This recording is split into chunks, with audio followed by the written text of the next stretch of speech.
Welcome to this, the first of 3 podcasts. These podcasts have been created to support my work-based module and the foundation degree for applied digital media at Hull University.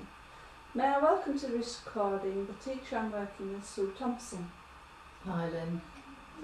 I would like to thank you for agreeing to be my subject matter, Sue, and to start off this podcast, will you tell me of experience about interactive whiteboards that you've had before you joined our school? Well, I think I did an after-school 2-hour in-house course when I was at my previous school, but that was about it. And to be honest, the learning that I gained there was very basic. I can use it in conjunction with Word, but apart from that, I can't do an awful lot, to be honest. What board did you have in your other school? Is it the same as what you've got here? It was a smart. Something similar, but I never used it. Working on computers that had the program Success Maker on them, so that tended to be most of the work that I was doing in the classroom. But you didn't feel the need to sort of demonstrate visually? Well, I felt a bit inadequate, to be honest, because I hadn't had much training. I was put in towards the end of my time teaching in that school. And you already had 2 hours? I had about 2 hours training one night after school when I was quite tired and couldn't really be bothered to do it. There were other things on the agenda. Okay. So, I mean, it looked very interesting, but I think you've got to have a heart for it, really. Yes.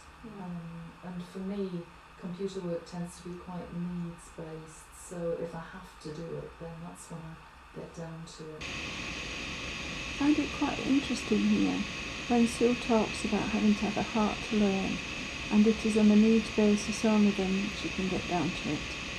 She makes it sound like a chore to me, and something that she knows that could really help her in the classroom, she still finds very difficult to motivate herself to learn. Benefit you? What are you hoping to get out of it? Well, I'm hoping that I'll be able to expand my understanding and appreciation of the stuff that we're using, the technology that we're using in my classroom at Rossington Hall, so that the kids can benefit from that. Most of all, and because of the sorts of children that I'm working with need a very hands-on, very visual approach, it would just be marvellous to have some of that technology at my fingertips, but I'm a bit scared of using it. So let's talk specifically about the interactive whiteboard that you have in classroom, which is, as we said, Smart Notebook. I know that you've used some of the tools because I've seen you in class.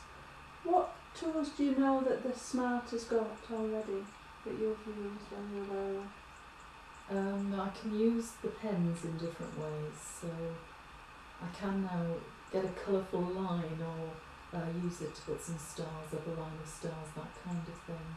Change the colour. I can't really think much more than that. It's very basic. Now, I've created some tasks in Smart Notebook for you, and if you're happy, then we can work through them together now. That's really good, thank you. Okay.